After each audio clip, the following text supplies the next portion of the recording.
Hello, everyone, and welcome back to Conversations Live and Cyrus Webb Presents. I'm your host, Cyrus Webb. Glad you all could join us once again. Want to thank our radio audience tuning in at WYAD 94.1 FM and WYADonline.com. Also, tuning in through iHeartRadio, Amazon Music, as well as Amazon Podcasts. We're glad you all could be with us as well. We're so excited to welcome New York Times bestselling author Tui Sutherland to our broadcast today. You guys know her, of course, from the Wings of Fire series. She has a brand new book that's out now. You all can enjoy a great addition to it called Wings of Fire, a guide to the dragon world. We're going to talk to her not only about the new book, but also what it's been like for her to inspire as well as to entertain a little bit as well. Tui, thank you again for the time. Really appreciate it.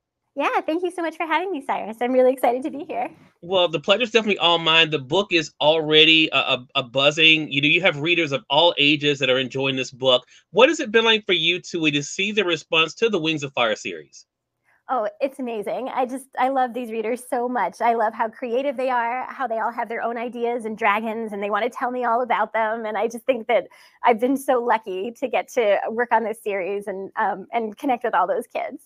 Yeah. And now what you've been able to do with this guide to it that I really love is if people are new to the series, I think this is a great introduction for them to be able to know a little bit more about the characters you've been able to create. But why did you decide now was the time to kind of give us this guide to kind of pull everything together? Sure. Kids have been asking for a book like this for a while. They just wanted all the details, like an encyclopedia of the world, basically. Mm-hmm. But I wanted to make sure that I'd introduced all of the 10 tribes because there are 3 that you don't meet until book 11. And so books 11 through 15 take place on the second continent where you get to meet these new tribes and find out their history. So I wanted to make sure I had all of that sort of laid down in place before I did a guide that included the 10 different tribes, both continents, maps that cover like sort of all the different parts of the different kingdoms. And then it gives all these sort of answers to questions that kids have had all along. I actually had a list that someone gave me at a con where they were saying like, here are the questions that everyone has online. Can you answer all of these? And I went through like a checklist. It was so helpful, actually. Love that. You know what I love about this too, Tui, as myself as a reader and someone who loves lessons, because I think the gift of storytellers like you is that you're able to entertain, but also to share, I think, real world lessons that the reader can take in. I want to focus on 2 groups that you mentioned in the guide, and that is the rain wings as well as the night wings. And I love with the rain wing, you're able to show us how, you know what, it's okay to have emotions. It's okay to not to be, the same all the time. And it's okay to let people know how you're feeling. And then with the night wing, I love the relationship with the comet, where you're able to show that, you know what, even though others may not take you seriously, you do have people around you who do, and you can be able to be a great benefit. What has that been like for you to entertain, but also to let the reader know that what they can be able to do and benefit from too?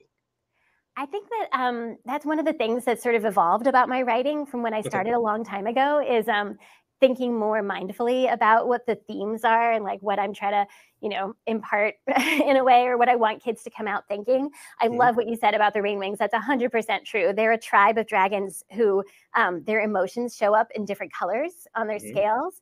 And I sometimes think to myself that it would be like such a fun world if that happened to us, if we all like, something about us indicated like when we're feeling a little sad or when we're feeling like extra happy, and that way you'd be a little more gentle with somebody maybe because you could see how they were feeling more obviously.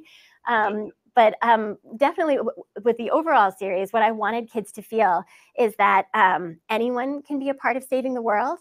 And that's why it's a different main character in each of the books, because whether you're sort of the like loyal, clumsy, like good-hearted one in the first book, or the fierce, bossy girl in the second book, or the shy bookworm who comes along later, each of those personality types, each of those kinds of people can play a part in saving the world. And so I really want kids who are reading the books and writing their own stories to feel that as well, that there's no one chosen one, that like anybody can make a difference somehow. And so I'd say that's like the biggest overarching sort of lesson, but I'm hoping that kids reading it will get that feeling from it.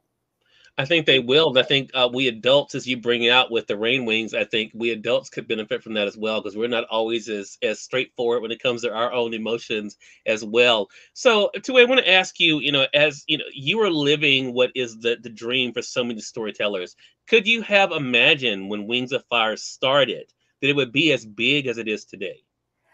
No, I definitely didn't imagine it quite that way.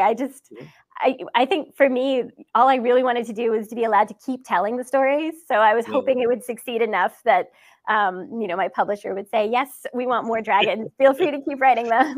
So the fact that it's like done well enough that I've gotten to go as long as it has, and that there are this many kids that get excited about the books, I feel very, very grateful. Yeah, well, I definitely appreciate your being with us today. We know you have a crazy schedule, but I definitely want to invite our audience to get Wings of Fire, a guide to the dragon world. It is out now. You guys can see it's a beautiful book. The illustrations are a great marriage to the world that Tui's been able to create. And I love too, Tui, that you're able to show, again, for all of us of all ages, again, the possibilities inside of us. So thank you so much for that. How can our viewers and listeners stay connected with you, Tui? Sure. I have a website at tuibooks.com. That's TUI books.com. And I'm on Instagram at Tui Sutherland. And since you mentioned it, I realized I don't think I gave a shout out to the artist for this. Her name is Joy Eng, and she is incredible. And she's done a lot of things besides Wings of Fire. So I really encourage everyone to go look for her stuff as well, because she's just so talented in absolutely every way. So I'm really grateful for her. Yeah, that definitely is beautiful. Tui, thank you again. I really appreciate you and looking forward to speaking with you again in the future. Thank you so much, Cyrus. I appreciate it. Are more than welcome. And we thank you, our audience, for tuning in to another great segment of Conversations Live and Cyrus Webb Presents. Until next time, I'm Cyrus Webb saying thank you so much for being with us. We'll talk to you soon. Take care.